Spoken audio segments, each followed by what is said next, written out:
केदारनाथ के मेरे आदरणीय बहनों और भाइयों, तीर्थ पुरोहितगण, बुजुर्गों, मैं अपने छोटे भाई मनोज रावत के लिए वोट की आशा करने हेतु हाथ जोड़े आप सबसे सम्मुख खड़ा हूं। आप सबका आशीर्वाद चाहिए हमको एक ऐसी सरकार बनाने के लिए जो आपकी आकांक्षाओं को पूरा कर सके, एक ऐसी सरकार बनाने के लिए जो जन कल्याण की योजनाओं को, गरीब की भलाई की योजनाओं को आगे बढ़ा सके, जो बेरोजगार नौजवानों को रोजगार देने का काम कर सके, उनके हाथों को काम देने का काम कर सके। ऐसी सरकार बनाने के लिए हमको आपका आशीर्वाद चाहिए। जो भाजपा के समय में रुका हुआ विकास है, उस विकास को फिर से गति देने वाली सरकार चाहिए। हमको एक ऐसी सरकार बनाने के लिए आपका आशीर्वाद चाहिए ताकि हम भगवान केदारनाथ के धाम में जो और कामों का हमने योजनाएं बना रखी थी कि इन कामों को क्रियान्वित करेंगे, हम उनको पूरा कर सके। और हमको एक ऐसी सरकार बनाने के लिए आपका आशीर्वाद चाहिए जो सरकार शिल्पकारों के लिए सोचती हो, शिल्पियों के लिए सोचती हो, कलाकारों के लिए सोचती हो, दुकानदारों के लिए सोचती हो, जो समाज के हर वर्ग के लिए सोचती हो, उनके लिए योजनाएं बनाती हो। हमारा घोषणा पत्र उसकी बानगी और आपसे कहा है कि हम 5 साल में 4 लाख रोजगार सृजित करेंगे। 57,000 जो खाली पड़े हुए पद हैं उनको पहले साल ही भरेंगे और हम नई ऐसी कुछ योजनाओं को प्रारंभ करेंगे जिसमें मेरा गांव मेरा रोजगार जैसी योजनाएं, जिससे हम रोजगार को गति देने का काम कर सकें। महिला आर्थिक सशक्तिकरण के लिए हम महिला स्वयं सहायता समूह को माध्यम बनाएंगे। 28 काम करने की उनको ट्रेनिंग देंगे, उनको कच्चा माल देंगे और उनके तैयार माल का विपणन करने का काम करेंगे ताकि महिला आर्थिक संरक्षण में उत्तराखंड नंबर 1 पर दिखाई देने का काम करे। हम भोजन माताएं आंगनबाड़ी आशाओं के मानदेय है, उस मानदेय जितना इस समय वो घर लेके जाती है उसको जोड़ा करने का काम करेंगे। हम व्यापारियों के लिए भी पेंशन प्रारंभ करने का काम करेंगे। मंगल गीत गाने वाली महिलाओं के लिए भी पेंशन देंगे। पूरी बारी जो हमारी पूरी घर और द्वार की रक्षा करने का काम कर रहे हैं, वहाँ काम कर रहे हैं, खेती कर रहे हैं, उनके लिए एक नई पेंशन, पूरी बारी पेंशन हम प्रारंभ करने का काम करेंगे।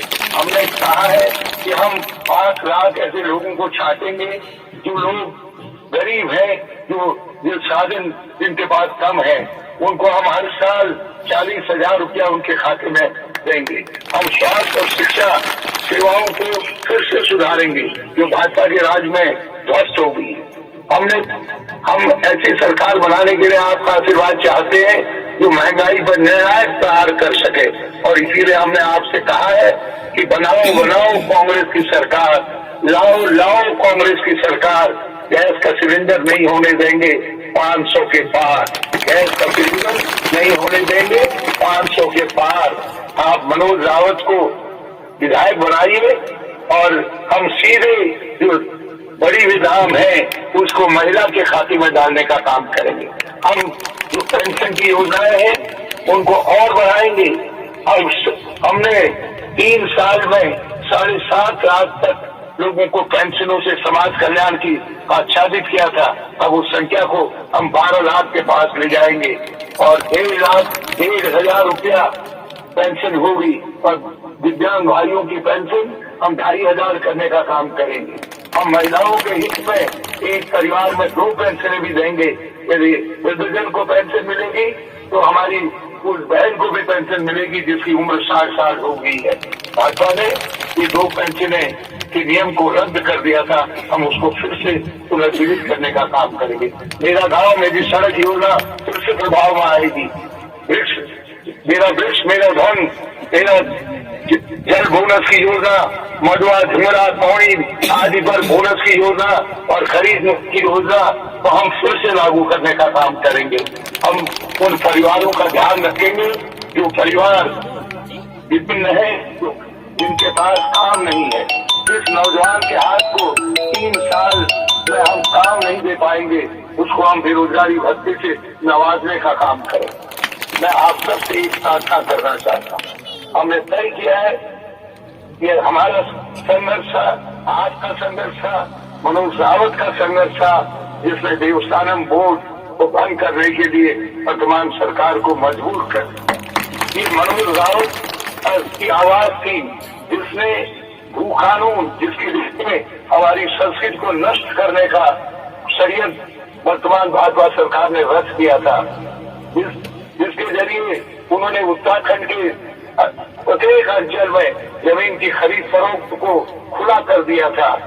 मनोज ने आवाज उठाई, आज भू कानून बनाने के वादे के साथ, कड़ा भू कानून बनाने के वादे के साथ कांग्रेस चुनाव के मैदान में है।